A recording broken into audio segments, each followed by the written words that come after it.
نبی پاک علیہ السلام کا فرمان سنیں، ابن ماجہ کی حدیث، سرکار دو عالم علیہ السلام فرماتے ہیں خیر الدواء القرآن، بیسٹ میڈیسن، بہترین دوا قرآن ہے۔ مگر ہم نے تو شاید کبھی کسی بیماری میں، اپنے کبھی کسی پرابلم میں، کبھی کسی ڈیفیکلٹی میں قرآن کی طرف رجوع کیا۔ اللہ اکبر۔ اے میرے پیارے اسلامی بھائیوں، اسی طرح نبی پاک علیہ السلام فرماتے ہیں جو بندہ صبح و شام 3 مرتبہ یہ دعا پڑھ لے، آپ چاہتے ہیں بیماریوں سے بچیں، اب غور سے یہ دعا تقریباً کو یاد بھی ہوگی، بسم اللہ الذی لا یضر مع اسمہ شیء فی الارض ولا فی السماء وہو السمیع العلیم۔ جیسے تو یہ کھانا کھانے سے پہلے کی دعا ہے، لیکن اس کا میننگ بڑا کمال کا ہے۔ اس کا معنی کیا ہے؟ اس رب کے نام سے جس کے نام کی برکت سے کسی چیز سے تکلیف نہیں پہنچتی ہے، ضرر نہیں پہنچتا ہے۔ جب آپ اللہ کے نام سے یہ بات کر رہے ہو تو انشاءاللہ نہ کھانا تکلیف پہنچائے گا، نہ جناب کوئی بیماری قریب آئے گی۔ آقا فرماتے ہیں جو بندہ صبح و شام 3 مرتبہ یہ دعا پڑھ لے تو کوئی بڑی پریشانی اسے نہیں پہنچے گی۔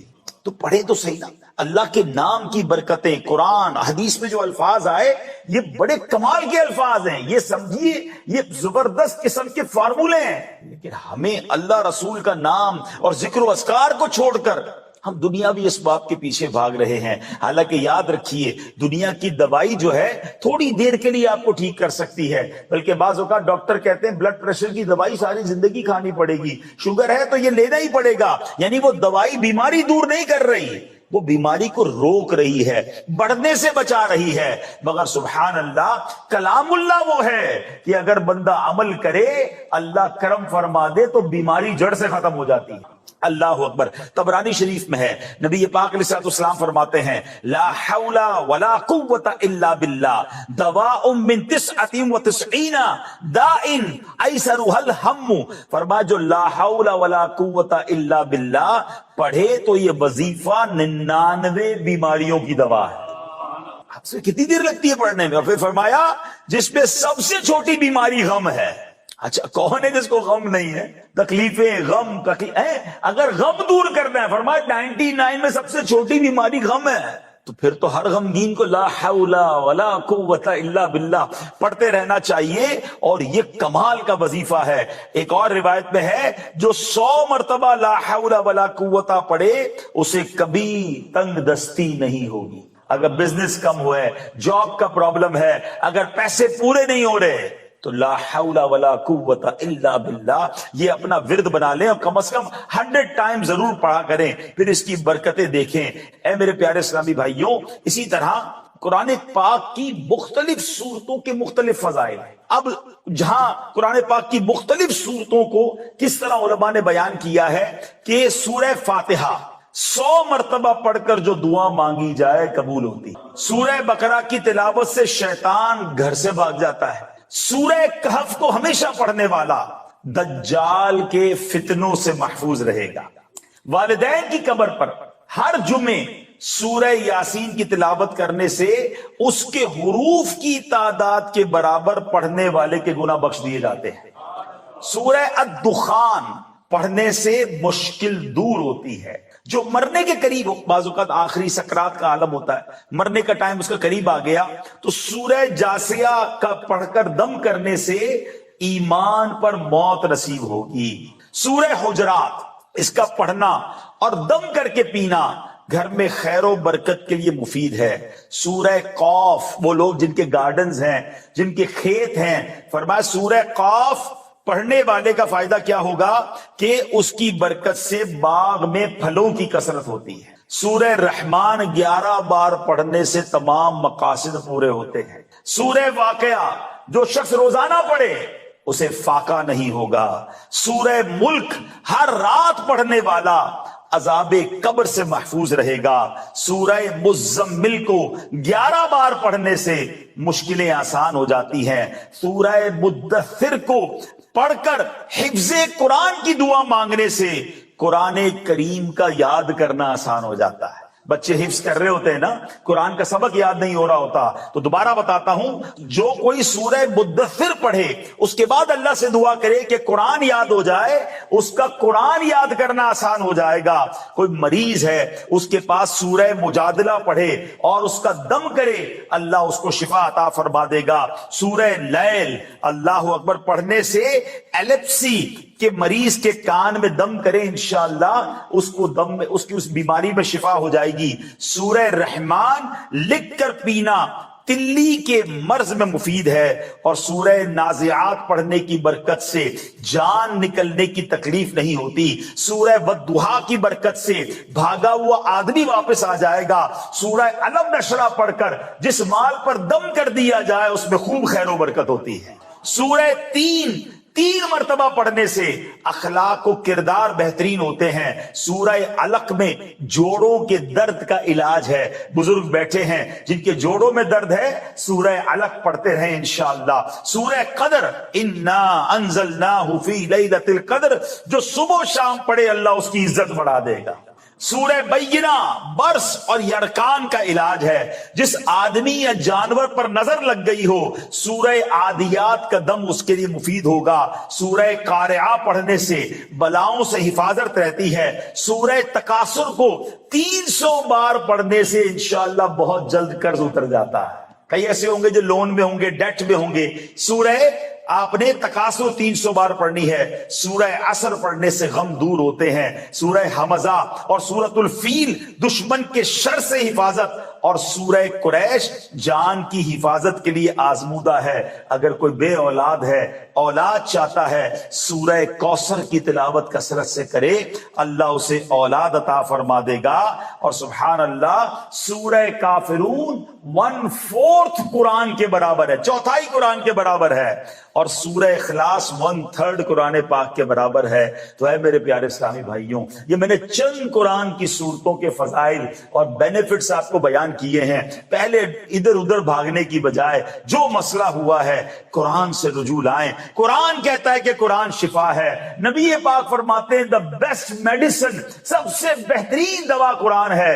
مگر بدقسمتی سے ہمارا تو قرآن سے ایک ہی تعلق رہ گیا ہے کہ جناب وہ ذرا گھر نیا لیا ہے, بچے بھیج دیں, قرآن خوانی کروانی ہے. نیا بزنس شروع کیا ہے, ذرا آئیے گا قرآن خوانی کرانی ہے. ایک قرآن کا سیٹ لے کر اپنے گھر میں رکھوانا ہے تاکہ قرآن کی برکتیں ملیں. بس ہم نے قرآن اسی لیے سمجھا ہے کہ چھوم کے اور جناب بچوں سے قرآن خوانی کرا لی, ساڈا کم ہو گیا.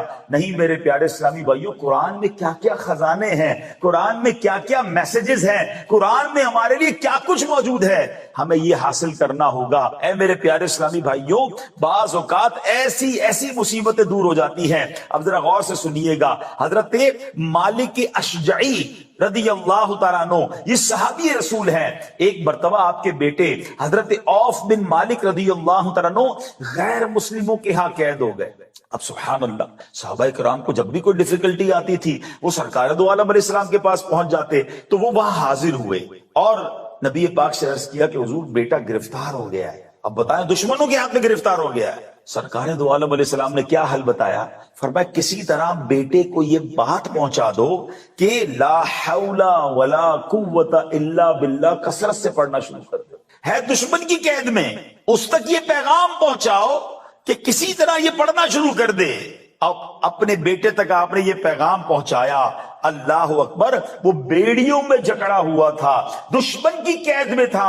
اب میں آپ کو حدیث سنا رہا ہوں, اس وظیفے کی برکت سے اس کی بیڑیاں خود بخود ٹوٹ کر گر گئیں اور وہ بندہ اپنے گھر واپس آ گیا. وظیفہ کس نے دیا تھا؟ سرکار دو عالم علیہ السلام نے. اچھا بعض اوقات کیا ہوتا ہے, لوگ کہتے ہیں وظیفہ تو میں بھی بڑے پڑھتا ہوں, دعائیں تو میں بھی بہت کرتا ہوں, ہمارا تو مسئلہ حل نہیں ہوتا, ہماری بیماری تو دور نہیں ہوتی. تو آلویز ریممبر, بیماریاں جو ہے نا, یا جو بھی چیز وظیفہ عمل کرے گا نا, وہ جب کرے گا جب آپ کو یقین ہو. آپ کو خود ہی بلیو نہیں ہے تو پھر کچھ نہیں ہونا.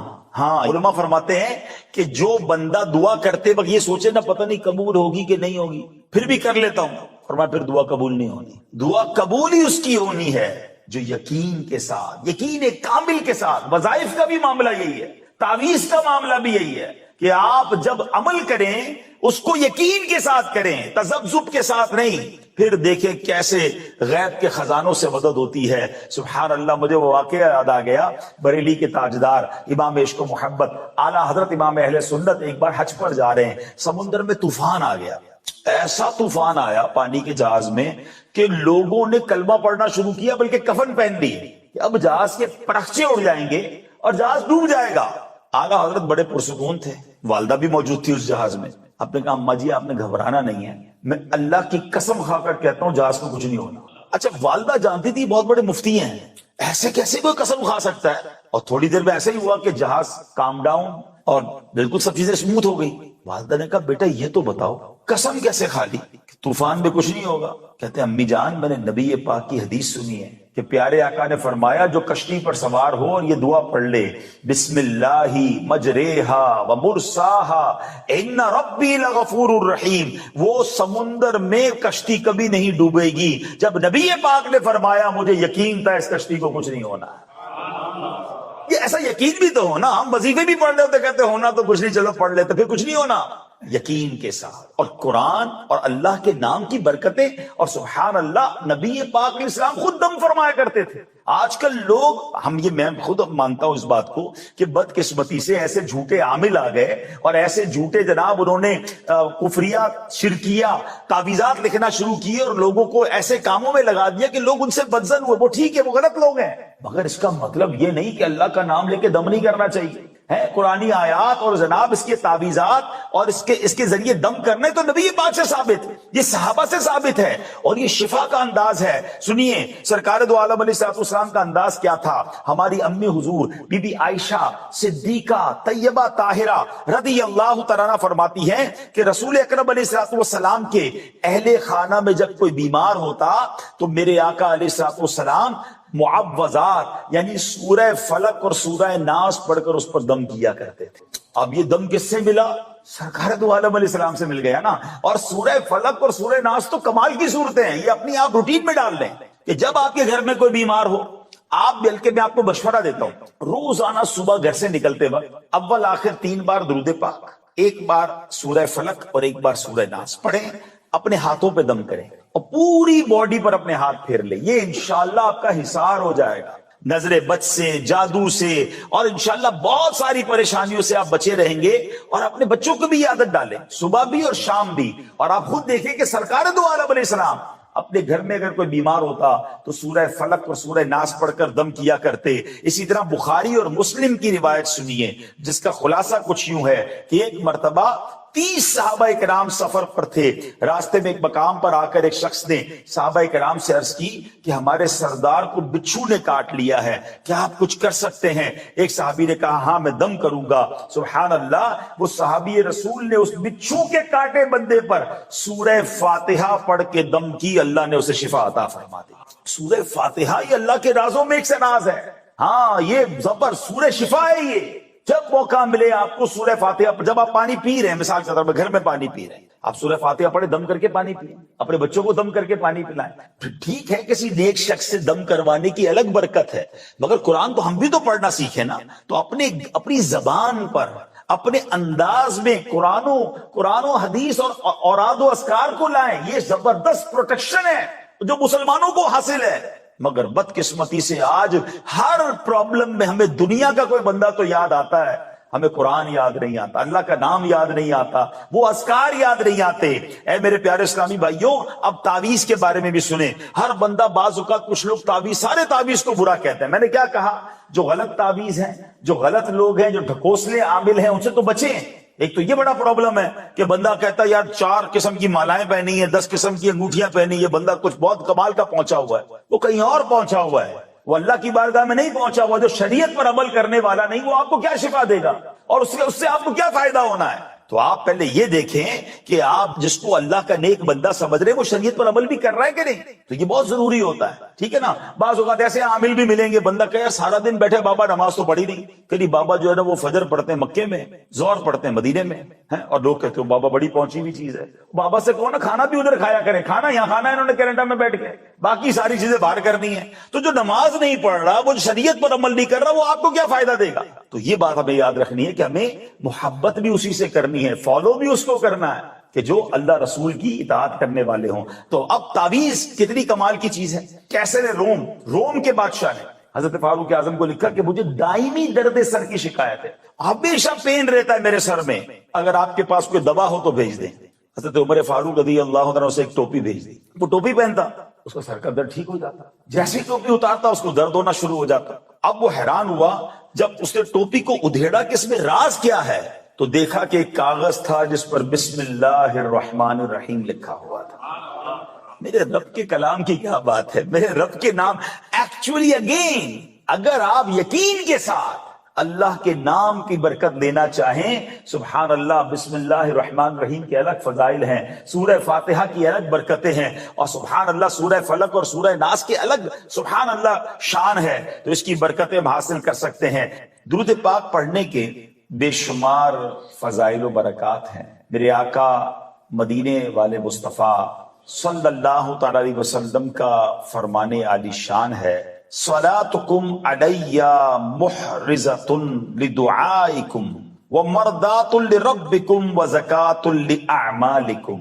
آقا فرماتے تمہارا مجھ پر درود پاک پڑھنا تمہاری دعاؤں کی حفاظت کرنے والا، تمہارے رب کی رضا کا باعث اور تمہارے اعمال کی پاکیزگی کا سبب ہے۔ یعنی درود کے کتنے بینیفٹس ہیں، دعاؤں کی بھی حفاظت ہو رہی ہے، اعمال بھی پاکیزہ ہو رہے ہیں، اور رب کی رضا بھی حاصل ہو رہی ہے۔ شاعر لکھتے ہیں نا، گر آرزوئے قبول دعا ہو اے لوگو، گر آرزوئے قبول دعا ہو اے لوگو، بروز جمعہ پڑھو تم درود پر اوقات، دعا کے ساتھ نہ ہوئے اگر درود شریف، نہ ہوئے حشر تلک بھی برآور حاجات۔ تو پتا چلا کہ دعاؤں کی قبولیت کا سبب درود پاک ہے۔ آئیے مل کر محبت کے ساتھ بآواز بلند درود پاک پڑھ لیں۔ صلو علی الحبیب صلی اللہ تعالی علی محمد صلی اللہ علیہ وسلم۔ امام رازی رحمت اللہ تعالی علیہ نے تفسیر کبیر میں ایک بڑی خوبصورت بات لکھی، ایک بڑا پیارا واقعہ لکھا، اور یہ واقعہ ہے حضرت موسیٰ کلیم اللہ علی نبینا علیہ السلام کا۔ ایک بار آپ کے پیٹ میں درد ہوا، اللہ کے نبی تھے، ان کے پاس تو یہ اسپیشلٹی تھی کہ ہی کین ٹاک ود اللہ سبحانہ و تعالی بیکاز ہی واز کلیم اللہ۔ تو وہ کوہ طور پہ چلے گئے اور اللہ کی بارگاہ میں عرض کی کہ یا اللہ میرے پیٹ میں درد ہو رہا ہے۔ اللہ کریم نے ارشاد فرمایا کہ اے موسیٰ جنگل میں جاؤ، سچ جڑی بوٹی جو ہے ہرب، اس کو فائنڈ کرو اور وہ کھا لو۔ آپ جنگل میں گئے، آپ نے وہ فلاں جڑی بوٹی ڈھونڈی، کھائی تو پیٹ کا درد ٹھیک ہو گیا۔ کچھ دنوں بعد پھر درد ہوا، انہوں نے کہا اب تو مجھے ڈائریکٹ علاج پتا ہے، کون سی جڑی بوٹی کھانی ہے۔ وہاں گئے تو جڑی بوٹی کھائی تو درد کم ہونے کی بجائے ملٹیپلائی ہو گیا اور بڑھ گیا، پین سیویئر ہو گیا۔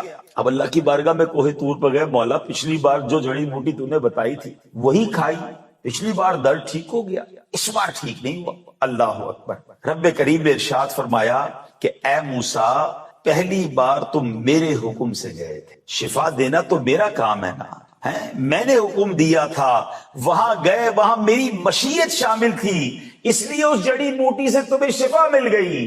اے موسیٰ اب کی بار اپنی مرضی سے گئے ہو، میری مشیت شامل نہیں ہے، درد ملٹیپلائی ہو گیا ہے۔ اے موسیٰ کیا آپ نہیں جانتے بے شک دنیا کی ہر چیز زہر قاتل ہے، میرا نام اسے شفا والی بنا دیتا۔ ہائے ہائے، رب چاہے تو شفا ملنی ہے، یہ ایمان بھی ہونا چاہیے۔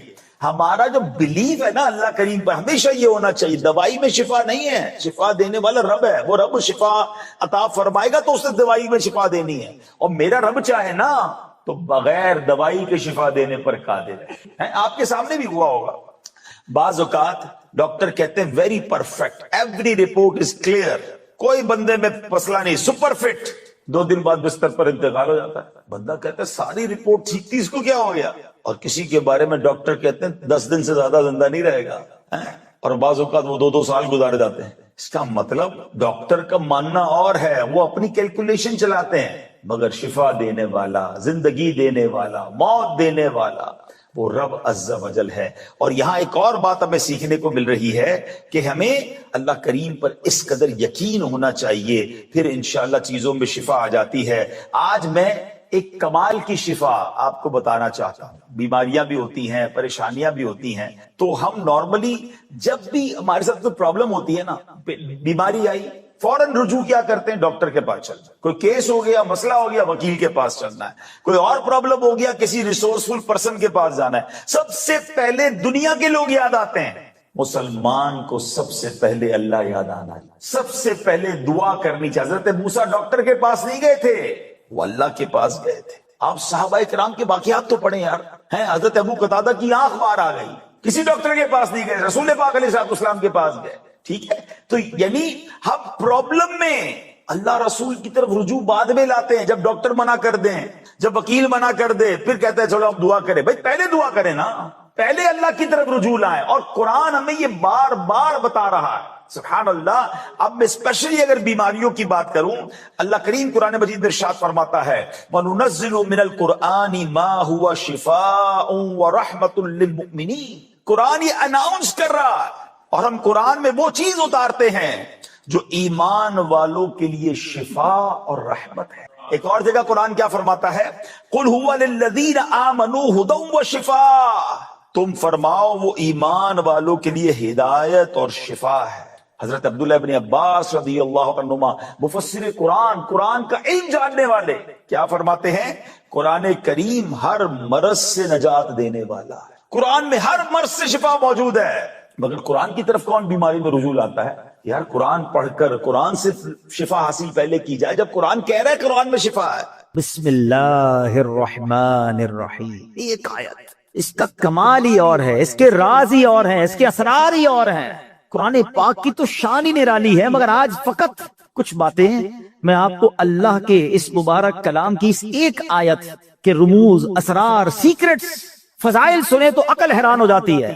جو شخص، بہت سارے ایسے لوگ ہوں گے جو کاروباری مشکل کا، آج کل مہنگائی بھی بہت ہے، گزارا بھی نہیں ہو رہا، تو غور سے وظیفہ لے جائیں. کل سے کرنا شروع کرتے ہیں کہ جو شخص طلوع آفتاب کے وقت سورج کی طرف رخ کر کے بسم اللہ الرحمن الرحیم 300 بار اور درود شریف 300 بار پڑھے، اللہ تعالیٰ اس کو ایسی جگہ سے رزق عطا فرمائے گا جہاں اس کا گمان بھی نہیں ہوگا. اور روزانہ پڑھنے سے انشاءاللہ عز و جل 1 سال کے اندر امیر و کبیر ہو جائے گا. وظیفہ پھر ریپیٹ کر دیتا ہوں، غور سے سن لیں. پہلے فجر کی نماز ادا کرنی ہے، اس کے بعد جب فجر کا وقت ختم ہونے لگے تو سورج طلوع ہوتا ہے. سورج طلوع ہونے کا وقت ہے، اس وقت آپ نے سورج کی طرف رخ کر کے ہاتھ میں تسبیح لینی ہے. 300 بار بسم اللہ الرحمن الرحیم، 300 بار درود پاک انشاءاللہ پڑھیں، اور پھر دیکھیں انشاءاللہ اللہ پاک رزق میں کیسی برکت دیتا ہے. سبحان اللہ. مولا علی شیر خدا نے ایک بڑا پیارا وظیفہ دیا، اور شاید اب جو میں وظیفہ بتانے جا رہا ہوں، جتنے لوگ یہاں موجود ہیں سب کو اس وظیفے کی ضرورت ہے. مولا علی شیر خدا کرم اللہ تعالی وجہ کریم سے بیسیکلی تو یہ روایت ہے، وظیفہ تو نبی پاک علیہ الصلوۃ والسلام نے عطا فرمایا. آقا فرماتے اے علی میں تمہیں ایسے کلمات نہ بتا دوں جنہیں تم مصیبت کے وقت پڑھ لو؟ عرض کیا حضور ضرور. ارشاد فرمائے میری جان آپ پر قربان، تمام اچھائیاں ہم نے آپ ہی سے تو سیکھی ہیں. پیارے آقا علیہ الصلوۃ والسلام نے فرمایا جب تم کسی مشکل میں پھنس جاؤ اس طرح پڑھو بسم اللہ الرحمن الرحیم ولا حول ولا قوت الا باللہ العلی العظیم. بس اللہ پاک اس کی برکت سے جن بلاؤں کو چاہے گا دور فرما دے گا. اچھا، اس وظیفے کو میں نے بھی کئی بار ٹرائی کیا ہے. میں نے الحمدللہ پہلے امیر اہل سنت کو دیکھا. مثال کے طور پہ آپ کہیں پھنس گئے، آپ کا ٹریفک میں گاڑی پھنس گئی ہے، گاڑی خراب ہو گئی ہے، فلائٹ کا ٹائم ہو گیا ہے، ٹرین کا ٹائم ہو گیا ہے، اور آپ کو لگتا ہے اب نہیں پہنچ سکیں گے، یا کسی بھی مشکل میں آپ پھنس گئے ہیں، آپ بسم اللہ الرحمن الرحیم ولا حول ولا قوت الا باللہ العلی العظیم. پھر آپ دیکھیں مشکلیں کیسے آسان ہوتی ہے. اب مثال کے طور پہ کوئی چیز گم ہو جائے، قرضہ آ جائے، کاروبار میں کوئی نقصان ہونے لگے، کوئی چیز میں گڑبڑ ہو جائے، کسی بھی پریشانی میں ہے، آپ یہ وظیفہ یاد کر لو. ذرا مل کے دوہرا لو بسم اللہ الرحمن الرحیم ولا حول ولا قوت الا باللہ العلی العظیم. تو یہ بڑے کمال کا وظیفہ ہے. اچھا، اب بیماری کی بہت ساری بیماریوں کا علاج ہے. آخری بیان کے اینڈ میں 1-2 باتیں تاکہ تعویذ وظیفہ بھی مل جائے، آپ کو فائدہ رہے گا. ایک شخص کو بخار آ گیا تو حضرت شیخ فقی ولی عمر بن سعید رحمت اللہ تعالی کی ان کی عیادت کے لیے آئے. جاتے ہوئے ایک تعویذ عنایت فرمایا کہ آپ کھول کر مت دیکھنا. ان کے جانے کے بعد اس نے تعویذ پہنا تو بخار فوراً چلا گیا. اس سے رہا نہیں گیا، اسے تعویذ کھولا کہ ایسا کیا لکھا کہ یوں بخار چلا گیا؟ تو اس میں بسم اللہ الرحمن الرحیم لکھا تھا۔ دل میں وسوسہ آیا تو یہ تو کوئی بھی لکھ سکتا ہے، ابھی عقیدت میں کمی آئی تو فوراً بخار بڑھنا شروع ہو گیا۔ ٹیسٹ کرتے نا لوگ، اللہ والوں کا بھی ٹیسٹ کرتے ہیں، ایسے بھی لوگ ہیں۔ ابھی اس نے سوچنا شروع کیا تو بخار بڑھ گیا۔ پھر حضرت کی بارگاہ میں دوڑا گیا کہ حضور معاف کر دیں، میں نے تو جو ہے وہ تعویذ کھول دیا تھا، تو آپ تو اللہ والے تھے، آپ نے دوبارہ تعویذ لکھ کر دیا۔ اس کے ہاتھ جیسے ہی اس کو باندھا تو پھر اس کا بخار چلا گیا۔ اب کی بار دیکھنے سے منع کیا، مگر ڈر کے بارے کھول کر نہ دیکھا۔ بالآخر سال کے بعد کبھی جا کے کھول کر دیکھا تو اس میں بسم اللہ الرحمن الرحیم ہی لکھا ہوا تھا۔ تو سبحان اللہ، اس کی خوب برکتیں ہیں۔ اور بتایا گیا کسی کی نکسیر پھٹ جائے نا، بعض اوقات خون نکل رہا ہوتا ہے، تو پیشانی سے بسم اللہ الرحمن الرحیم لکھنا شروع کرے اور ناک کی نوک تک، یعنی یہاں سے لکھنا شروع کرے اور یہاں تک ختم کرے، تو انشاءاللہ عز و جل اس کی جو ہے وہ خون آنا جو ہے وہ بند ہو جائے گا۔ بہرحال بہت سارے وظائف ہیں۔ بسم اللہ الرحمن الرحیم ہر کام، نیک اور جائز کام شروع کرنے سے پہلے پڑھنا ہے، پھر دیکھیں اس کی کیسی برکتیں ملتی ہیں۔ بے ایمانوں کو ایمان دینے والی یہ آیت ہے، ذرا واقعہ سنیے گا۔ ایک یہودی تھا، نان مسلم، ایک یہودن پر عاشق ہو گیا اور عشق مجازی کا اس پر ایسا غلبہ ہوا کہ یہ مجنون جیسا ہو گیا، نہ کھانے پینے کا ہوش تھا، نہ آرام کرتا تھا، بڑا پریشان۔ اس زمانے میں اللہ کے ایک ولی تھے، حضرت عقا رحمت اللہ تعالی علیہ، ان کے پاس آیا اور کہا کہ حضور میں بہت پریشان ہوں، وہ فلاں سے عشق ہو گیا ہے، چین ہی نہیں آتا۔ آپ اللہ والے تھے، آپ نے ایک کاغذ کے ٹکڑے پر بسم اللہ الرحمن الرحیم لکھا اور کہا یہ کھا جاؤ۔ اس نے وہ کاغذ کا ٹکڑا نگل لیا کہ شاید میرا کام بچ جائے گا۔ سچی بات ہے، اس کا کام بن گیا۔ ہوا یہ کہ جیسے ہی اس نے کاغذ کو نکلا نا، اس کے دل کی دنیا ہی بدل گئی، ایمان کی مٹھاس ملنے لگی اور اس کے دل میں نور ظاہر ہو گیا۔ عورت کے عشق کو چھوڑا اور کہتا حضور بس اب مجھے کچھ اور نہیں چاہیے، جس رب کا نام اندر گیا ہے اب کلمہ پڑھائیے، مجھے مسلمان کر دیجئے۔ صرف بسم اللہ الرحمن الرحیم کاغذ میں لکھا ہوا پیٹ میں جاتا ہے۔ اب اس یہودن کو پتہ چل گیا کہ میرا عاشق تو مسلمان ہو گیا ہے۔ وہ بھی حضرت کی بارگاہ میں آئی اور کہا کہ میں ہی وہ عورت ہوں کہ جس کے عشق میں وہ مبتلا تھا، وہ مسلمان ہو گیا ہے۔ اب مجھے خواب میں روزانہ کوئی کہنے والا کہتا ہے کہ اگر تجھے جنت میں اپنا ٹھکانہ دیکھنا ہے نا تو جا اور حضرت عطا کے پاس جا، تجھے اپنا جنت میں ٹھکانہ دکھائیں گے۔ تو حضرت میں آپ کے پاس آئی ہوں، بتائیے جنت کہاں ہے؟ حضرت عطا نے کہا کہ جنت کا ارادہ ہے تو پہلے تجھے اس کا دروازہ کھولنا پڑے گا نا، جنت میں جانا ہے تو ڈور اوپن کر۔ تو وہ کہتی جنت کا دروازہ میں کیسے کھولوں؟ فرمایا بسم اللہ الرحمن الرحیم پڑھ۔ آپ نے فرمایا جنت کا دروازہ کھولنا ہے نا، بسم اللہ الرحمن الرحیم پڑھ۔ جیسے ہی اس نے بسم اللہ الرحمن الرحیم پڑھا، دل میں نور بڑھنے لگ گیا۔ کہتی حضور بس اب مجھے اسلام میں داخل کیجئے۔ اس نے کلمہ پڑھا اور بسم اللہ شریف کی برکت سے وہ بھی مسلمان ہو گئی۔ اسی رات جب وہ نو مسلم خاتون جو ہے رات کو سوئی تو خواب میں جنت میں داخل ہوئی، خوبصورت محل دیکھا، گنبد دیکھے، ایک گنبد پر لکھا تھا بسم اللہ الرحمن الرحیم لا الہ الا اللہ محمد الرسول اللہ۔ عورت نے یہ الفاظ پڑھے تو کسی پکارنے والے نے کہا اے پڑھنے والی، اللہ پاک نے یہ سب تجھے عطا فرما دیا ہے۔ آئے ہائے ہائے، بسم اللہ کی برکت ہے، ہم نے پائی جنت ہے، کتنی اچھی قسمت ہے، یہ سب رب کی رحمت ہے۔ تو بسم اللہ الرحمن الرحیم کی تو کیا ہی بات ہے۔ پیارے اسلامی بھائیوں، ایک پوری آیت، یہ یاد رہے، شاید بہت سارے لوگوں کو پتہ نہیں ہوتا کہ دو سورتوں کے درمیان فاصلے کے لیے بسم اللہ الرحمن الرحیم کو اتارا گیا، اور یہ آیت قرآن پاک میں ایک جگہ قرآن کا حصہ بھی ہے، پارہ 19 سورہ نمل، اور یہ آیت کا حصہ ہے، اور اس کے معنی کیا ہے؟ اللہ کے نام سے ہے جو نہایت مہربان رحم والا۔ اچھا، اس کی فضائل کیسے کہ صحابی رسول حضرت جابر بن عبداللہ رضی اللہ تعالیٰ عنہ فرماتے ہیں کہ جب بسم اللہ شریف نازل ہوئی نا تو بادل مشرق کی طرف دوڑے، بادل مشرق کی سمت دوڑے، ہوائیں رک گئیں، سمندر کو جوش آ گیا، چوپایوں نے غور سے سننے کے لیے اپنے کان لگا دیے، اور شیطانوں کو آسمان سے پتھر مارے گئے، اور اللہ پاک نے فرمایا مجھے میری عزت و جلال کی قسم، جس چیز پر بسم اللہ الرحمن الرحیم پڑھی گئی میں اس میں برکت دوں گا۔ کاروباری لوگ بیٹھے، برکت چاہیے نا، کاروبار میں، رزق میں، معاملات میں بسم اللہ کو تھام لو۔ سبحان اللہ۔ واقعہ ہے ایک شرابی کا، اور اس شرابی کی زندگی میں ایک ایسا ٹرننگ پوائنٹ آیا جس نے اس کی زندگی کو بدل کر رکھ دیا اور کہاں پہنچا دیا۔ بہت امیزنگ اسٹوری ہے۔ ماجرا یہ تھا کہ وہ شرابی شراب کے نشے میں دھت کہیں جا رہا تھا، راستے میں ایک کاغذ پر نظر پڑی. ماشاءاللہ یہاں قرآن پڑھنے والے، پڑھانے والے، اپنی دکانوں پر بھی ماشاءاللہ مدرسہ لگانے والے موجود ہیں. تو آج قرآن پاک کی صرف ایک آیت کی فضیلت کی میں نے بات کرنی ہے. پورے قرآن کی شان تو نرالی ہے، ایک آیت میں کیا کچھ ہے اس سے اندازہ ہوگا کہ پھر رب کے کلام میں کتنی عظمتیں ہیں. تو وہ جو شراب کے نشے میں دھت جا رہے تھے، انہوں نے دیکھا کہ ایک کاغذ کا ٹکڑا پڑا ہے اور اس پر بسم اللہ الرحمن الرحیم لکھا ہوا ہے. اب اس کو خیال آیا کہ میرے رب کا نام زمین پر، ادب کا خیال آیا، عزت کا خیال آیا کہ یہ نہیں ہونا چاہیے. حالانکہ وہ غلط کام کر رہے تھے، شراب میں تھے، مگر عطر خریدا، اس کاغذ کے ٹکڑے کو صاف کیا، اسے عطر لگایا اور بلند جگہ پر رکھا.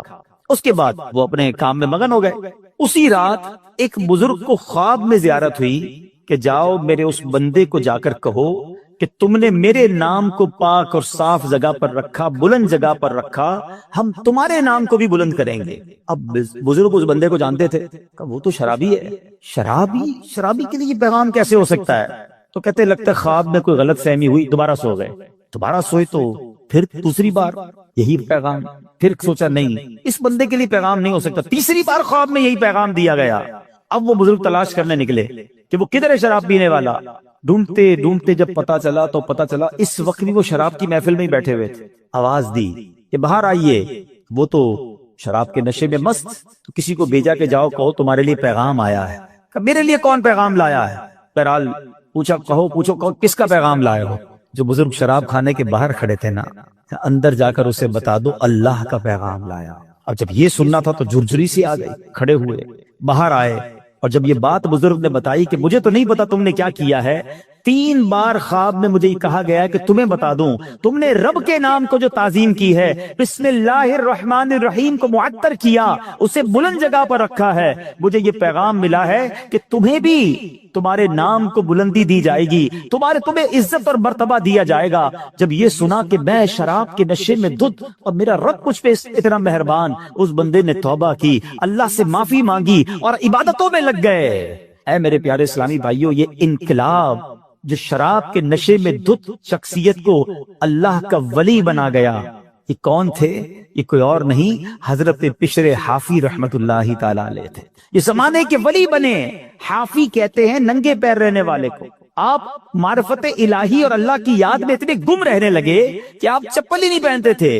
اور کتابوں میں لکھا کہ جب تک حضرت بشر حافی اس شہر میں رہے، کوئی بھی چوپایا جو ہے نا راستے میں گندگی نہیں کرتا تھا، اس ادب کے ساتھ کہ کہیں بشر حافی کے پیر گندے نہ ہو جائیں. تو کتابوں میں آتا ہے کہ ایک بار کسی نے دیکھا کہ چوپائے نے گندگی کر دی ہے، تو اس کے مالک نے سمجھ لیا کہ ہو نہ ہو بشر حافی کا انتقال ہو گیا ہے. اور جب معلوم کیا گیا تو ایسا ہی تھا کہ جب وہ زمانے سے وہ دنیا سے چلے گئے، پھر چوپایوں نے راستے کے اندر گندگی کرنا شروع کی. یعنی جو اللہ کا ادب کرتا ہے، اللہ کے نام کی تعظیم کرتا ہے، اللہ کی مخلوق جو ہے وہ اس کی تعظیم کرنے لگ جاتی ہے. سبحان اللہ. آپ کو اندازہ ہے کہ بسم اللہ الرحمن الرحیم میں جامعیت کتنی ہے؟ سنتے جائیے. اللہ پاک نے بعض انبیاء کرام پر مختلف کتابیں اور صحائف نازل فرمائے جن کی تعداد 104 ہے. ٹھیک ہے، ان میں سے 60 صحیفے حضرت شعیب علیہ السلام پر، 30 صحیفے حضرت ابراہیم علیہ السلام پر، 10 حضرت موسیٰ علیہ السلام پر تورات شریف اترنے سے پہلے نازل ہو گئے تھے. پھر 4 بڑی کتابیں ہیں، تورات شریف، زبور شریف، انجیل مقدس اور قرآن مجید. ٹھیک ہے. اچھا، ان تمام صحیفوں کے مضامین قرآن پاک میں ہیں. قرآن پاک کے سارے مضمون سورہ فاتحہ میں ہے، اور سورہ فاتحہ کا سارا مضمون بسم اللہ الرحمن الرحیم میں ہے. اور سنو، بسم اللہ الرحمن الرحیم کا سارا مضمون بسم اللہ کے حرف با میں موجود ہے، اور اس کے معنی کیا ہے؟ بی کان ما کان و بی یکون ما یکون، یعنی جو کچھ بھی ہے مجھ یعنی اللہ پاک ہی سے ہے، اور جو کچھ ہوگا مجھ یعنی اللہ پاک سے ہی ہوگا. اللہ اکبر. یہ کمال ہے بسم اللہ الرحمن الرحیم کا کہ تمام صحیفوں اور قرآن مجید کا نچوڑ اس کے اندر موجود ہے. اور سبحان اللہ، بسم اللہ کے فضائل کتنے. امام فخر الدین رازی رحمت اللہ تعالی فرماتے ہیں بسم اللہ الرحمن الرحیم کے 19 حروف ہیں. ٹھیک، اور دوزخ پر عذاب دینے والے فرشتے بھی 19 ہیں. تو آپ فرماتے ہیں کہ امید ہے ایک ایک حرف کی برکت سے ایک ایک فرشتے کا عذاب دور ہو جائے گا. بسم اللہ پڑھتے رہا کرو۔ اچھا آپ فرماتے ہیں دن میں کتنے گھنٹے؟ دن رات میں 24 گھنٹے ہیں۔ فرماتے 5 گھنٹے 5 نمازوں میں گھیر لیے، 19 گھنٹوں کے لیے بسم اللہ الرحمن الرحیم کے 19 حروف عطا فرمائے۔ پس جو خوش نصیب بسم اللہ الرحمن الرحیم کا ورد کرتا رہے اور نماز 5 وقت پڑھتا رہے، اس کا ہر گھنٹہ عبادت میں کاؤنٹ ہوتا رہے گا۔ تو یہ کمال کا وظیفہ ہے، نارملی ہماری توجہ اس طرف نہیں جاتی ہے۔ اچھا بعض اوقات ہم لوگ کہتے ہیں ہمارے کام ادھورے رہ جاتے ہیں، کام شروع کرتے ہیں، ڈیل بنتے بنتے رہ جاتی ہے، کام ادھورا رہ جاتا ہے، پوری نہیں ہو پاتی ہماری بات۔ سنیے اللہ پاک کے پیارے اور آخری نبی صلی اللہ تعالی علیہ وسلم نے فرمایا جو بھی اہم کام بسم اللہ سے شروع نہیں کیا جاتا وہ ادھورا رہ جاتا ہے۔ غور فرمائیے یہ کیسی محرومی ہے، اگر اچھی اور اہم کام سے پہلے بسم اللہ نہ پڑھی جائے تو کام ادھورے رہ جاتے ہیں، اس پہ برکت نہیں ہوتی۔ اب ہو سکتا ہے کہ ذہن میں خیال آئے کہ میں تو بسم اللہ نہیں پڑھتا پھر بھی کام پورے ہو جاتے ہیں۔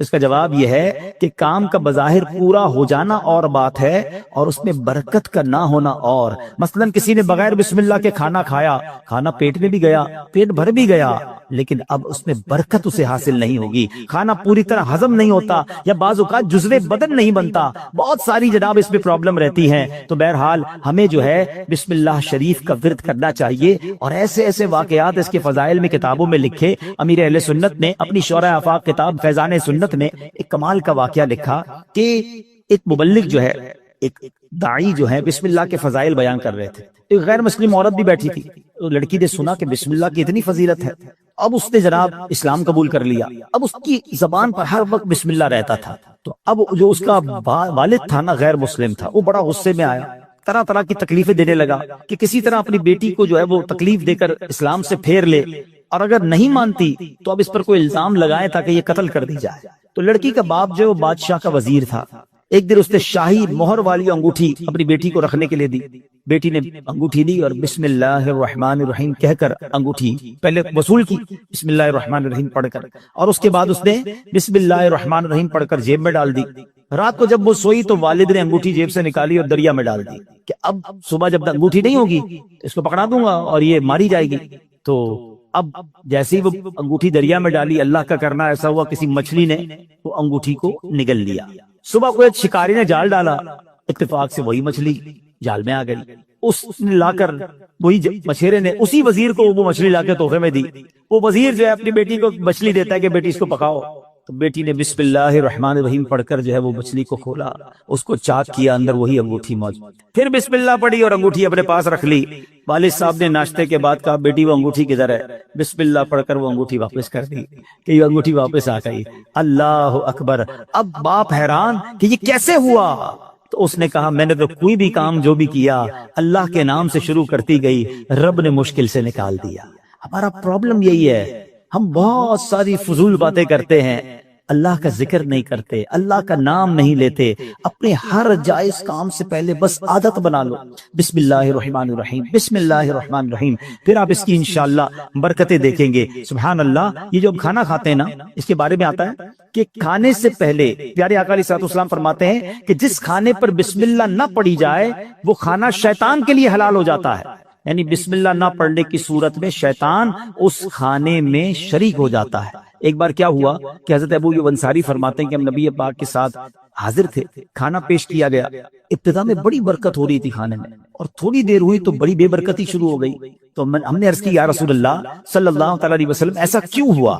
تو نبی پاک علیہ الصلوۃ والسلام نے فرمایا ہم سب نے کھانا کھاتے وقت بسم اللہ پڑھی تھی، مگر ایک شخص تھوڑی دیر کے بعد آیا اور بغیر بسم اللہ پڑھے کھانے میں شامل ہو گیا، اس کے ساتھ شیطان نے بھی کھانا کھانا شروع کر دیا۔ تو کھانے کی بے برکتی بھی بغیر بسم اللہ کے ہوتی ہے۔ اچھا پھر بی بی عائشہ صدیقہ فرماتی ہیں کہ جب کوئی شخص کھانا کھائے تو اللہ پاک کا نام لے، یعنی بسم اللہ پڑھے، اور اگر نہیں پڑھ سکا، شروع میں پڑھنا بھول گیا، تو پھر یوں کہے بسم اللہ اولہ و آخرہ، تو انشاءاللہ اس کی برکت سے وہ جو بے برکتی والا معاملہ ہے وہ بھی دور ہو جائے گا۔ اچھا اب وہی والی بات کہ حفاظت کیسے ہوتی ہے بسم اللہ سے۔ ایک مرتبہ صحابی رسول حضرت خالد بن ولید رضی اللہ تعالیٰ کچھ مجوسی آئے آتش پرست، کہا ہمیں ایسی کوئی نشانی بتائیں، اگر آپ اسلام سچا مذہب ہے تو کوئی ایسی نشانی بتائیں کہ ہم اسلام کی حقانیت کو مان لیں۔ حضرت خالد بن ولید نے زہر قاتل منگوایا اور بسم اللہ الرحمن الرحیم پڑھ کر اسے پی لیا۔ بسم اللہ کی برکت سے آپ پر اس زہر نے اثر نہیں کیا، یہ منظر دیکھ کر وہ آگ کی پوجا کرنے والے پکار اٹھے کہ سبحان اللہ، دین اسلام حق ہے، اللہ اکبر۔ وہ یقین تھا نا، اللہ کے ولی صحابی رسول ہیں، بسم اللہ پڑھ کر زہر پی لیا کہ اللہ کے نام سے پی رہا ہوں تو رب حفاظت کرے گا۔ وہ توکل کا لیول تھا کہ زہر نے اثر نہیں کیا۔ تو اے میرے پیارے اسلامی بھائیو، یہ شان ہے بسم اللہ کی۔ اچھا، صرف کھانے پینے سے پہلے نہیں، ہر کام سے پہلے بسم اللہ پڑھیں۔ اب آپ وضو کر رہے ہیں نا، دیکھیں کتنے ثواب ملٹی پلائی ہو جاتا ہے۔ حضرت ابو ہریرہ رضی اللہ تعالیٰ عنہ راوی ہیں، اور نبی پاک صلی اللہ تعالیٰ علیہ وسلم نے فرمایا، اے ابو ہریرہ، جب تم وضو کرو تو بسم اللہ والحمدللہ پڑھ لیا کرو۔ جب تک تمہارا وضو باقی رہے گا اس وقت تک فرشتے تمہارے نامہ اعمال میں نیکیاں لکھتے رہیں گے۔ اب تو وضو کرتے ہیں، نماز پڑھ لیتے ہیں، لیکن جتنی دیر وضو رہے گا پڑھنا کیا ہے؟ ذرا دوہرا بھی لے میرے ساتھ، بسم اللہ والحمدللہ، بسم اللہ والحمدللہ، بسم اللہ والحمدللہ۔ اچھا، تفسیر نبوی میں ایک اور جگہ کہاں بسم اللہ پڑھنا ہے؟ کہتے جو شخص کسی جانور پر سوار ہوتے وقت بسم اللہ اور الحمدللہ پڑھ لے تو اس جانور کے ہر قدم پر اس سوار کے حق میں ایک نیکی لکھی جاتی رہے گی۔ آپ جانور پر سواری نہیں کرتے، گاڑی میں بیٹھتے ہوئے پڑھ لیں بسم اللہ اور الحمدللہ، پھر پوری دعا بھی پڑھ لیں سبحان الذی سخر لنا، اگر وہ یاد ہے، نہیں تو کم از کم بسم اللہ اور الحمدللہ ضرور پڑھ لے۔ اسی طرح جو کشتی میں سوار ہوتے وقت بسم اللہ اور الحمدللہ پڑھ لے، جب تک وہ اس میں سوار رہے گا اس کے لیے نیکیاں لکھی جاتی رہیں گی۔ ثواب کا میٹر ہے مگر ہم پڑھتے نہیں ہیں۔ اگر یہی ہمیں کوئی کہے کہ جناب آپ اپنی گاڑی میں بیٹھے اور بسم اللہ اور الحمدللہ پڑھ لیں، آپ آج کا پیٹرول فری ہو جائے گا، تو بندہ پھر بغیر بسم اللہ الحمدللہ پڑھے گا تو کبھی بھی نہیں بیٹھے گا۔ وہ صحیح ہے، دنیا کا نفع بتاؤ مولوی صاحب، میں آپ کو آخرت کا نفع، نیکیوں کا نفع، ہر قدم پر ثواب کی آپ کو بشارتیں سنا رہا ہوں، تو پلیز اس وظیفے کو تھام لیجئے۔ اور ایک اور بات، اپنے بچوں کو بھی بسم اللہ کی عادت ڈالیں، یہ اللہ کو اتنا پسند ہے۔ آئے حیدر واقعہ سنیے گا، حضرت عیسیٰ علیہ السلام جو ہے ایک قبر کے پاس سے گزرے، آپ اللہ کے نبی تھے، اللہ نے ایسی نگاہ دی تھی کہ آپ نے دیکھ لیا کہ قبر میں عذاب ہو رہا ہے۔ کچھ عرصے کے بعد آپ پھر وہاں سے گزرے تو قبر میں جو ہے وہ نور کی کرنیں ہیں، عذاب دور ہو گیا۔ تو آپ نے اللہ کی بارگاہ میں عرض کی کہ مولا، یہ پہلے عذاب اور اب اس کی قبر میں عذاب دور ہو گیا، نور برس رہا ہے، اس کا راز کیا ہے، سیکرٹ کیا ہے؟ سنو ذرا۔ اے وہ خوش نصیبوں جو اپنے بچوں کو قرآن پڑھاتے ہو، اے وہ خوش نصیبوں جن کے بچے حافظ بن رہے ہیں، اے وہ اسلامی بھائیوں تمہیں مبارک ہو جو بچے کو دین سکھاتے ہو۔ باپ گناہگار، قبر میں عذاب ہو رہا تھا، اللہ کی طرف سے ارشاد ہوا جب یہ انتقال کیا نا اس بندے نے، بڑا گناہگار تھا، اس کی وجہ سے عذاب ہو رہا تھا، لیکن جب اس کا انتقال ہوا اس وقت اس کی وائف جو تھی پریگننٹ تھی، امید سے تھی۔ اس کے انتقال کے بعد لڑکا پیدا ہوا، کچھ عرصے کے بعد یہ لڑکا اتنا بڑا ہو گیا کہ اس کی ماں نے اسے مدرسے بھیجا، مکتب بھیجا، استاد نے بچے کو بسم اللہ پڑھائی۔ اے موسیٰ، مجھے حیا آئی، مجھے شرم آئی کہ میں اس شخص کو زمین کے اندر عذاب دوں جس کا بچہ زمین کے اوپر مجھے رحمان اور رحیم کے نام سے پکار رہا ہے۔ ہائے ہائے ہائے، میرا بچہ قرآن پڑھے اور میری قبر میں رحمتوں کی برسات ہو جائے، اور مجھے کیا چاہیے؟ خدا را اپنے بچوں کو قرآن پڑھاؤ۔ ہم لوگ آج لگ گئے، دوڑ میں لگ گئے، جناب فلاں یونیورسٹی، فلاں کالج، فلاں ڈگری، فلاں پی ایچ ڈی، فلاں software. We are not against, ہم دعوت اسلامی والے دنیا کی پڑھائی کے خلاف نہیں ہیں، لیکن دنیا کے پیچھے اتنا تو مت بھاگو نا کہ ہم اپنے دین کو ہی بھول جائیں، ہمارے بچوں کو قرآن ہی نہ آئے، ہمارے بچے حدیث ہی نہ جانے، ادب ہی نہ جانے۔ آج جناب بہت زیادہ ہم آگے دنیا کی طرف چلے گئے۔ میں 2-3 ایگزامپل دیتا ہوں، اگر آپ کو لگتا ہے ایسا نہیں ہے تو کبھی گھر میں ڈنر پر بیٹھے ہو، بچے ساتھ ہو، فیملی ساتھ ہو، ایک چھوٹا سا ٹیسٹ لو نا اپنے بچوں اور فیملی کا۔ چلو بچوں آج ایک چھوٹا سا ایک ٹیسٹ لیتے ہیں، وہ انٹرسٹ بھی لیں گے، بیٹا جاؤ کاپی پینسل لے کر آ جاؤ، ٹھیک ہے؟ ان کو کہیں بیٹا پہلے صفحے پہ لکھو کہ تمہیں کتنے کرکٹرز کے نام یاد ہے۔ ہو سکتا ہے کسی کا بیٹا یہ بھی کہے کہ ابا جان صرف نام لکھنے ہیں، آگے ریکارڈ بھی لکھنے ہیں، وہ بھی یاد ہوتے ہیں، ٹھیک ہے؟ اچھا بیٹا اگلے صفحے پہ لکھو کہ مزید کتنے اداکاروں کے نام یاد ہیں، معاذ اللہ، تو شاید 2-3 صفحے بھر دیے جائیں گے۔ گلوکاروں کے نام، سیاستدانوں کے نام، 4-5 صفحے بھر گئے ہوں گے۔ اب پوچھنا بتاؤ کتنے نبیوں کے نام یاد ہیں، کتنے صحابہ کے نام اگلے صفحے پہ لکھو، اس کے اگلے صفحے پہ بیٹا لکھو کتنے ولیوں کے نام یاد ہیں۔ چھوٹا سا ٹیسٹ آپ کو بتا دے گا ہم کدھر جا رہے ہیں، ہمارے بچے کدھر جا رہے ہیں۔ ایک بات یاد رکھنا، میرا بیٹا میرے مرنے کے بعد گوگل، یاہو، فیس بک، واٹس ایپ، ٹویٹر، انسٹاگرام کھول کر ایصال ثواب نہیں کرے گا۔ اگر اسے قرآن پڑھنا آتا ہوگا تو وہ مجھے ایصال ثواب کرے گا۔ اپنے بچے کو قرآن سکھائیے، قرآن کی تعلیم دیجیے، اور پھر سبحان اللہ، کچھ لوگ کیا کرتے ہیں اپنے بچوں کو دین سے دور کرتے ہیں، اور تھوڑے دنوں بعد جب بچہ جوان ہوتا ہے تو سر پکڑ کے رو رہے ہوتے ہیں کہ بچہ میرا ادب نہیں کر رہا، بچہ جناب بڑا عجیب عجیب باتیں کرنے لگ گیا۔ ہمارے پاس آتے لوگ، ہم پتہ غلطی کرتے ہیں، واللہ آپ اپنے بچے کو دین کے حوالے کر دو، جب وہ دین پڑھے گا تو دین اس بچے کو آپ کے حوالے کر دے گا۔ قرآن کہے گا ماں باپ کا ادب کرو، انہیں اف نہ کہنا۔ نبی پاک کی حدیث پڑھے گا تو وہاں سکھایا جائے گا کہ محبت سے اپنے ماں باپ کو دیکھو گے تو جنت کا ثواب ہے۔ ارے وہ اونچی آواز میں آپ سے بات نہیں کرے گا کہ ماں باپ ناراض ہو گئے، تو نبی پاک نے فرمایا جس کے ماں باپ راضی اس سے اس کا رب راضی، جس سے ماں باپ ناراض اس سے اس کا رب ناراض۔ تو پتہ یہ چلا بچہ دیندار بن گیا تو انشاءاللہ میرا بھی با ادب بن جائے گا، بچہ میرا بھی فرما بردار بن جائے گا۔ اگر میں نے اپنے بچے کو دین سے دور کیا تو کبھی وہ میرے ہی آگے کھڑا ہو جائے گا۔ دنیا میں ایک دستور سا بن گیا ہے، سب کے لیے نہیں کہتا مگر میجورٹی ایسا دیکھا گیا کہ جب بچہ دنیا میں ترقی کرتا ہے نا تو ماں باپ کو ڈر لگتا ہے کہ کہیں بچے کو برا نہ لگ جائے۔ بڑا افسر ہے، بڑا جناب نام والا ہے، بڑی ڈگری والا ہے، سب کے لیے نہیں کہہ رہا ہے، ماں باپ ڈرتے ہوئے بات کرتے کہ جناب برا نہ لگ جائے۔ اور جب بچہ دین میں بڑا ہو جاتا ہے نا، عالم بن جائے، مفتی بن جائے، تو اب اس عالم اور اس مفتی کو ڈر لگتا ہے کہ کہیں میرے ماں باپ ناراض نہ ہو جائے۔ یہ فرق سمجھو۔ تو اپنے بچے کو قرآن پڑھائیے، دین سکھائیے۔ یہ بچہ آپ کا نیک بن گیا نا، خدا نہ خواستہ اگر میرے گناہوں کی سبب اگر کوئی گڑبڑ قبر میں ہو بھی گئی نا تو نیک اولاد کی دعا، نیک اولاد کا عمل جو ہے وہ انشاءاللہ مغفرت کا ذریعہ بن جائے گا۔ تو اپنی اولاد کو اپنے لیے ہمیں صدقہ جاریہ بنانا ہے۔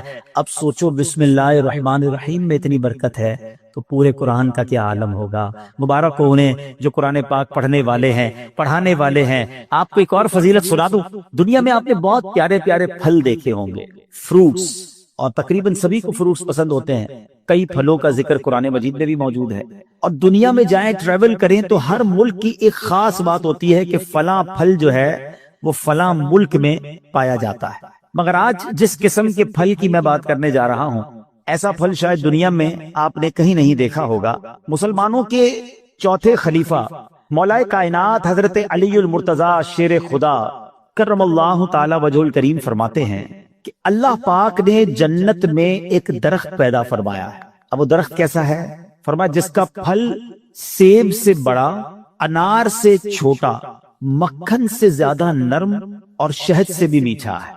سائز بھی بتائی گئی، نرم کیسا ہے اور ذائقہ کیسا ہے، اور سبحان اللہ خوشبو کیسی، فرمایا مشک سے بھی زیادہ خوشبودار ہے۔ پھل میں یہی تو دیکھا جاتا ہے نا، ذائقہ کیسا ہے، اس کی سافٹنس، اور پھر اس کے بعد جو ہے اس کی خوشبو کیسی ہے۔ تو اب یہ ملے گا کس کو؟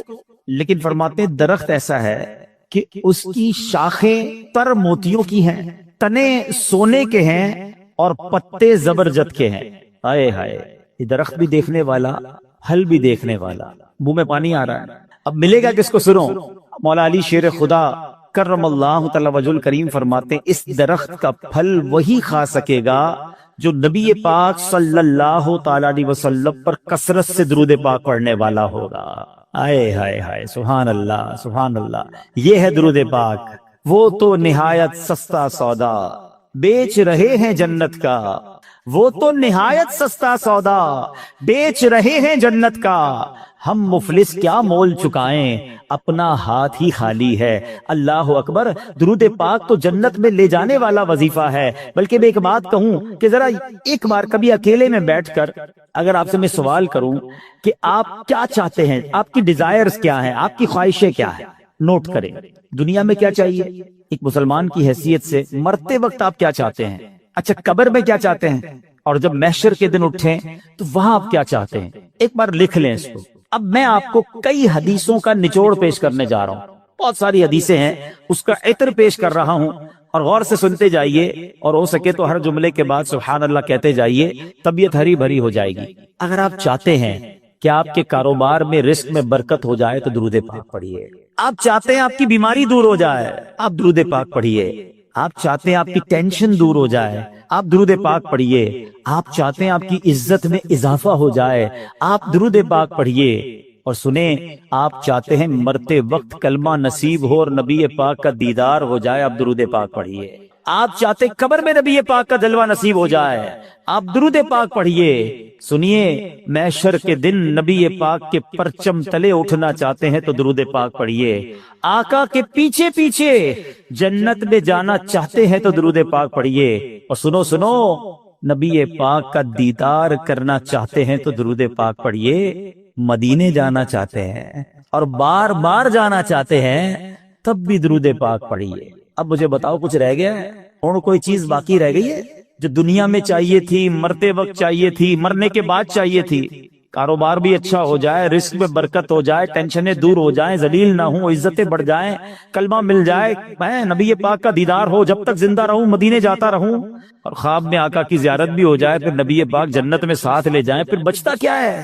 کمال یہ ہے کہ ہر وہ خواہش جو میری ہے، اور میں نے اپنی طرف سے باتیں نہیں کی، ماشاءاللہ جو علماء بیٹھے ہیں، مبلغین بیٹھے ہیں، ان کو یاد آ رہا ہوگا کہ ہر جملے کے پیچھے کوئی نہ کوئی فضیلت حدیثوں میں اور روایتوں میں موجود ہے کہ یہ سب چیز نبی پاک نے بتائی ہوئی ہے کہ یہ کرتے جاؤ، درود پڑھتے جاؤ، تمہیں یہ بھی ملے گا، تمہیں یہ بھی ملے گا، تمہیں یہ بھی ملے گا۔ جبھی تو شاعر نے کہا نا، ہر درد کی دوا ہے صلی علی محمد، whatever calamity you have, whatever problem, کوئی مسئلہ ہے، مسئلہ ہے نا، بتا تو رہا ہوں کہ ہر درد کی دوا ہے صلی علی محمد، تعویذ ہر بلا ہے صلی علی محمد صلی اللہ علیہ وسلم۔ یعنی ہوا یہ، اس کا نچوڑ یہ، نتیجہ یہ نکلا کہ اگر ہم درود پاک پڑھنے والے بن جائیں اور کثرت سے پڑھنے والے بن جائیں تو پھر مشکل نہیں رہنی ہے انشاءاللہ۔ تو آئیے میں بھی نیت کروں اور آپ بھی نیت کریں۔ بعض اوقات آپ دکان پہ بیٹھے ہوتے ہیں، کاروبار پہ بیٹھے ہوتے ہیں، کوئی کام نہیں ہوتا۔ ہمارا پرابلم ہم یہ ہو گیا ہے، جب کوئی کام نہیں ہے تو ہمارے ہاتھ میں موبائل آ جاتا ہے، اور وہ موبائل اتنا بیزی کر دیتا ہے کہ پتہ ہی نہیں چلتا کہ آدھا گھنٹہ نکل گیا، گھنٹہ نکل گیا، 2 گھنٹے نکل گئے۔ اللہ کرے یہ مائنڈ سیٹ بن جائے کہ یہ وقت بہت قیمتی ہے، اگر فارغ بیٹھا ہوں دکان پہ تو میری تسبیح بار آنی چاہیے، موبائل کی جگہ تسبیح بار آنی چاہیے کہ چلو یار 313 بار درود پاک پڑھ لیتا ہوں، 100 بار کلمہ پاک پڑھ لیتا ہوں۔ اچھا موبائل اٹھانا ہی ہے تو یار کوئی کام نہیں تو 10 منٹ میں 12 منٹ میں سورہ یاسین نہ پڑھ، ایک سورہ یاسین پڑھوں گا 10 قرآن کا ثواب مل جائے گا۔ آپ سوچیں، کاروباری ہو نا تو بنو نا کاروباری کہ تھوڑی دیر میں کیا کیا کما سکتا ہوں، کتنی فضیلتیں کما سکتا ہوں۔ تو اللہ کرے اپنے وقت کا صحیح استعمال کرنے والے ہم بن جائیں، اور میری اور آپ کی زبان ذکر و درود سے تر رہنے لگے۔ اچھا اس کا بینیفٹ یہ بھی ہوگا، آخرت میں تو اجر ملے گا، اللہ کی رحمت سے کاروبار پر بھی برکتیں نازل ہونا شروع ہو جائیں گی۔